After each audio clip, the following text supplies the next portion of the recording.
Right ఒక update అంతోంది 1 గంట వరకు 40.26% పోలింగ్ నమోదైనట్టుగా మనకి తెలుస్తోంది. అత్యధికంగా జమ్మలమడుగు సెగ్మెంట్లో 33.47% పోలింగ్ నమోదైనట్టుగా మనకు అందుతున్న వార్త. ఇది రికార్డు స్థాయిలో పోలింగ్ సాయంత్రానికల్లా నమోదు అవ్వచ్చు అనే ఒక అంచనాకి ఇది ఊతమిస్తున్నట్టుగా కనిపిస్తున్న పరిస్థితి. పోలింగ్ కేంద్రాలకు భారీగా ప్రజలు చేరుకుంటూ ఉన్నారు. ప్రస్తుతం 1 గంటన్నర అవుతున్న సమయంలో 40.26% నమోదైనట్టుగా తెలుస్తోంది. మహిళలు, వృద్ధులు, దివ్యాంగులతో పాటు కొత్త ఓటర్లు పెద్ద ఎత్తున పోలింగ్ కేంద్రాలకు తమ ఓటు హక్కు వినియోగించుకోవడానికి తరలి వస్తున్నారు. కొత్త ఓటర్లు ఉత్సాహంతో తమ ఫస్ట్ టైం ఓట్ను తమ నాయకుడిని ఎంచుకునే ఒక అనుభూతిని వాళ్ళు గురవుతున్నట్టుగా మనం ఇంతకుముందు కూడా కొంతమందితో మాట్లాడినప్పుడు మనకి తెలిసిన అంశం. ప్రశాంతంగా కొనసాగుతున్న పోలింగ్ ప్రస్తుతం 40% దాటింది. అంటే 6.5 గంటల వ్యవధిలో 40% దాటింది అంటే కనుక సాయంత్రానికి ఇది ఏ మేరకు వెళ్తుంది? సో ఎలక్షన్ కమిషన్ తీసుకున్న చర్యలు, వాళ్ళ అవగాహన సదస్సులు ఇవన్నీ చేసిన అనంతరం 80% పైగానే పోలింగ్ నమోదు అవుతుందా అన్నట్టుగా ప్రస్తుత ట్రెండ్ అయితే కంటిన్యూ అవుతోంది. 1 గంట వరకు 40.26% పోలింగ్ ఏపీలో ఇప్పటివరకు నమోదైంది. ఇది ఇలాగే కంటిన్యూ అయితే కనుక 80% పూర్తయ్యే అవకాశాలు లేకపోలేదని తెలుస్తున్న పరిస్థితి అయితే మనం చూస్తున్నాం. భారీగా పోలింగ్ నమోదయ్యే అవకాశం అయితే ఖచ్చితంగా కనిపిస్తోంది. 80% దాటుతుంది అనేది కూడా ఒక అంచనా వేస్తున్నారు. దీనిపైన అప్డేట్స్ అందించడానికి మా కరెస్పాండెంట్ ప్రసాద్ సిద్ధంగా ఉన్నట్టుగా కనిపిస్తోంది. మాట్లాడదాం ప్రసాద్తో. Let's talk with Prasad. 1 గంట అయ్యే సమయానికి 40.26%, చిన్న విషయం కాదు. సో సాయంత్రానికి ఇది ఎక్కడికి వెళ్తుంది, రికార్డు స్థాయిలో నమోదవుతుందనే ఒక అంచనా అయితే వినిపిస్తోంది. ఏంటి మీ దగ్గర ఇన్పుట్స్? ఎక్కడున్నారు ప్రస్తుతం మీరు? హరి, ఇది నిజమే. ఎందుకంటే మనం తిరుపతి జిల్లా వ్యాప్తంగా కావచ్చు, ఇటు రాష్ట్ర వ్యాప్తంగా కావచ్చు చూస్తున్నాం. తిరుపతి జిల్లాలో దాదాపు 7 నియోజకవర్గాలు ఉన్నాయి. ఉదయం 6 గంటలకు 7 గంటలకు ప్రారంభం అవుతుంది పోలింగ్ మామూలుగా. కానీ 6 గంటలకే పోలింగ్ కేంద్రాల వరకు జనాలు రావడం, ఓట్లకు వేయడం కోసం ఎదురు చూడడం, ఇవన్నీ కూడా చూస్తుంటే గతంలో కంటే ఈసారి పోలింగ్ అనేది ఎక్కువ జరుగుతుందని ఉదయం నుంచే ఎక్స్పెక్ట్ చేసిన క్రమంలోనే ఉంది. అదేవిధంగా కూడా ఇంకా ప్రజలందరూ కూడా ఓటు వేయడానికి, ఎండ వేడి పెరుగుతున్నా కూడా ఓటు వేయడానికి వస్తూనే ఉన్నారు. ప్రస్తుతం మేము తిరుపతిలోని 7 హిల్స్ స్కూల్లో ఉన్నాం. 116 నుంచి 119 బూతులు ఇక్కడ ఉంటాయి. ఇక్కడ మిట్ట మధ్యాహ్నం దాదాపు 1:30-2 గంటల మధ్యలో కూడా ఓట్లు వేయడానికి ఇక్కడ ప్రజలు ఏ విధంగా వచ్చినారో ఒకసారి ప్రత్యక్షంగా చూపించే ప్రయత్నం కూడా చేస్తాం. మనం చూడొచ్చు, ఈ ప్రాంతంలో ప్రజలు దాదాపు మిట్ట మధ్యాహ్నం అవుతున్నా కూడా ఎండని కూడా తట్టుకొని ఈ ఓట్లు వేయడానికి కూడా బారులు తీరిన పరిస్థితి ఉంది. ఒక పక్క అన్ని కేటగిరీలకు సంబంధించిన ప్రజలు, అంటే ఇటు కొత్తగా వచ్చిన యువ ఓటర్లు కావచ్చు, అదేవిధంగా మధ్య వయసు ఉన్న ఓటర్లు కావచ్చు, అదేవిధంగా 60 సంవత్సరాల నుంచి 90 సంవత్సరాలు పైబడిన వృద్ధులు కావచ్చు, వీళ్ళందరూ కూడా ఓటు వేసే దాంట్లో ఈసారి సార్వత్రిక ఎన్నికల్లో ముందడుగే ఉన్నారు. ప్రతి ఒక్కరు కూడా తమ ఓటు హక్కును వినియోగించుకోవడానికి పోటీ పడుతూ వస్తున్న పరిస్థితి ఉంది. ఇక తిరుపతి జిల్లాలో దాదాపు 7 అసెంబ్లీ నియోజకవర్గాలకి ఇక్కడ సార్వత్రిక ఎన్నికలు అసెంబ్లీ నియోజకవర్గం జరగబోతున్నాయి. ఈ నేపథ్యంలో దాదాపు మనం ఉదయం నుంచి చూసినట్లయితే మొదటి గంటలోనే దాదాపు 12% అయింది. అదేవిధంగా 11 గంటల ప్రాంతంలో 25.5% పోలింగ్ నమోదైంది. ఇప్పుడు 1 గంటకు మనం చూసినట్లయితే దాదాపు 32% ఓటర్లు తమ ఓటు హక్కును వినియోగించుకున్నారు. ఇప్పుడు ఇక్కడ మనం ప్రత్యక్షంగా చూడవచ్చు, ఓటు హక్కులు స్వేచ్ఛగా తమ ఓటు హక్కును వినియోగించుకోవడానికి ఇక్కడ పూర్తి ఏర్పాట్లు చేశారు. ఇక్కడ పోలింగ్ సిబ్బందితో పాటు భద్రతా సిబ్బంది మధ్య వచ్చే ఓటర్లందరూ కూడా స్వేచ్ఛగా తమ ఓటు హక్కును వినియోగించుకున్నారు. ముందుగా వచ్చిన ఓటర్లని తమ ఓటు ఇక్కడ ఉందా లేదా అని పరిశీలించిన అనంతరం వారికి సిరా వేస్తారు. అనంతరం వాళ్ళకి వీవీ ప్యాలెట్లు వాళ్ళకి ఎవరికైతే ఓటు వేయాలో అక్కడ ఒక గ్రీన్ లైట్ వెలుగుతుంది.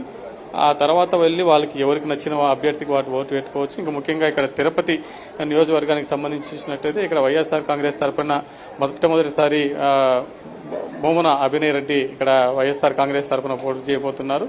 స్థానిక ఎమ్మెల్యే కరుణాకర్ రెడ్డి తనయుడిగా మొదటిసారి బరిలోకి దిగారు. అదేవిధంగా ఇటు కూటమి తరఫున జనసేన అభ్యర్థి ఆరాని శ్రీనివాసులు, అంటే తిరుపతిలో చిత్తూరు జిల్లాలో గతంలో పోటీ చేసి వివిధ విమర్శలు ఎదుర్కొన్న తర్వాత అనంతరం తిరుపతిలో కూటమి తరఫున ఇక్కడ పోటీ చేయబోతున్నారు.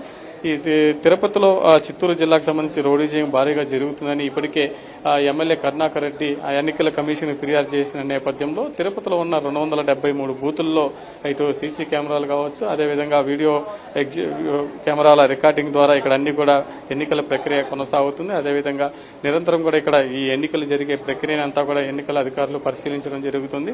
అదేవిధంగా ఈరోజు సాయంత్రం 6 గంటల వరకు కూడా ఈ ప్రక్రియ ఇదే విధంగా కొనసాగే అవకాశం ఉన్న నేపథ్యంలో ఓటర్లందరూ కూడా ఇంకా భారీ స్థాయిలో ఇటు పోలింగ్ కేంద్రాలకు వస్తున్నారు, తమ ఓటు హక్కును వినియోగించుకోబోతున్నారు. మిట్ట మధ్యాహ్నం కూడా ఈ స్థాయిలో జనాలు ఈ ప్రాంతానికి చేరుకున్నారంటే ఇక ఎండ కాస్త తగ్గితే పూర్తి స్థాయిలో మరింత ఓటర్ల ఓటు వేసే శాతం మరింత పెరిగే ఉంది. ఈరోజు సాయంత్రం 6 గంటలకి మరో కొత్త రికార్డు నెలకొల్పే అవకాశం ఉంది. దాదాపు గతంలో జరిగిన 80% కంటే అధికంగా పోలే అవకాశం ఉంది. కాబట్టి ఇది దేనికి సూచన, సంక్షేమ ప్రభుత్వానికి సూచన లేకపోతే ఎందుకు సూచన అనేది ప్రజలు తీర్పు ఇవ్వబోతున్నారు. ప్రజలంతా కూడా పూర్తిగా సిద్ధంగా ఉన్నారు.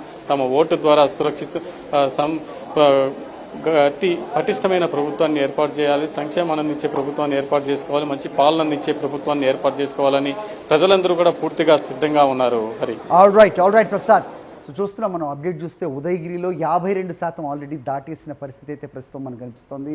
యావరేజ్గా చూసుకుంటే రాష్ట్ర వ్యాప్తంగా జిల్లాలన్నింటిలో 40.26% అంటే కనుక సాయంత్రానికి ఖచ్చితంగా ఇది 80% దాటుతుంది అనే అంచనా అయితే ఒకటి మనకి తెలుస్తున్న పరిస్థితి.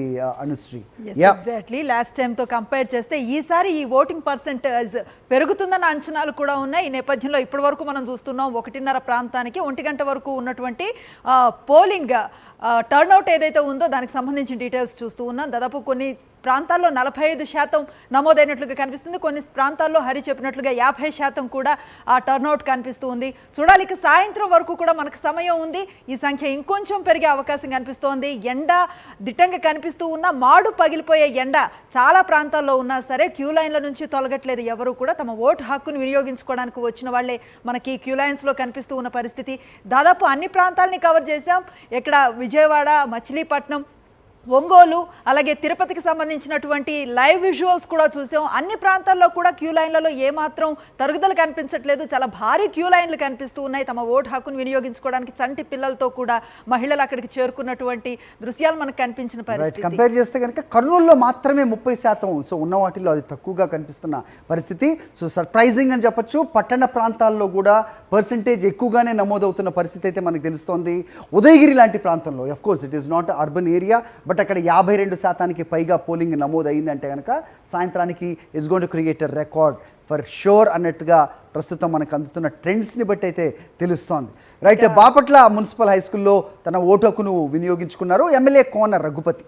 బాపట్ల ప్రజలు ఎంతో చైతన్యం కలిగిన వారని, అధిక సంఖ్యలో ఉదయం నుంచే వచ్చి ఓటు హక్కు వినియోగించుకుంటున్నారని తెలిపారు ఆయన.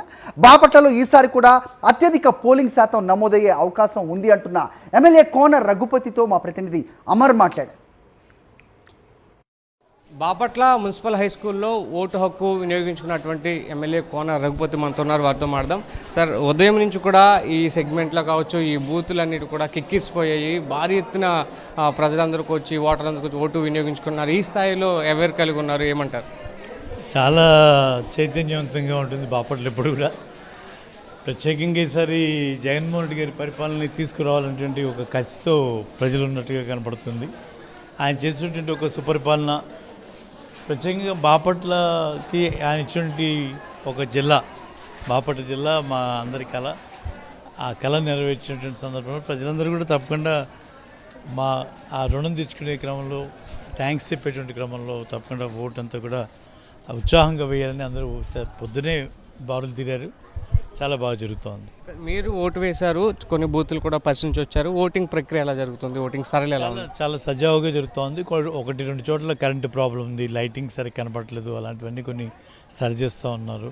కొన్ని బూతులు కొంచెం కంజెస్టెడ్గా అనిపించాయి, బట్ ఉన్నంతలో వాటిని కూడా సరి చేయడానికి ట్రై చేస్తూ ఉన్నారు. లాస్ట్ టైం ఈ జిల్లాలో ఓవరాల్గా చూస్తే 85% పైగా ఓటింగ్ పర్సంటేజ్ నమోదైంది. ఈసారి ఎంత రీచ్ అవుతారు అనుకుంటున్నారు? అంత గట్టిగా ఏమైనా ఏర్పడి? దాదాపు కుడిడంగా అలాగే ఉంటుంది కుడిడంగా అలాగే.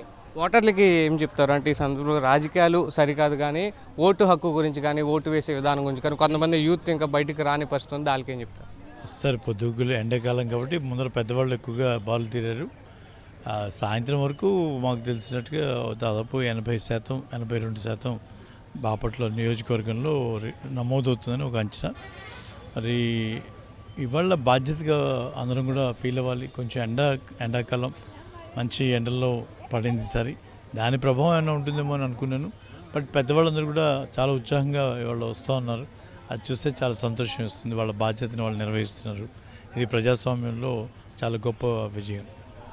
ఇది ఎమ్మెల్యే కోన రఘుపతి చెప్తున్నారు. ఖచ్చితంగా ఉదయం నుంచి కూడా చాలా చైతన్యవంతంగా ఓటర్లందరూ కూడా వచ్చి ఓటు హక్కు వినియోగించుకుంటున్నారు. ఖచ్చితంగా లాస్ట్ ఇయర్ ఏదైతే ఉందో లాస్ట్ టైం ఎలక్షన్ జరిగినప్పుడు 85% వరకు ఇక్కడ పోలింగ్ నమోదైంది. ఈసారి కూడా ఇంచుమించుగా ఆ శాతం వరకు పోలింగ్ నమోదవుతుందని చెప్తున్నారు. మరోవైపు వేసవి కావడంతో పెద్ద వయసు వారందరూ కూడా ప్రస్తుతానికి వచ్చి ఓటు చేస్తున్నారు.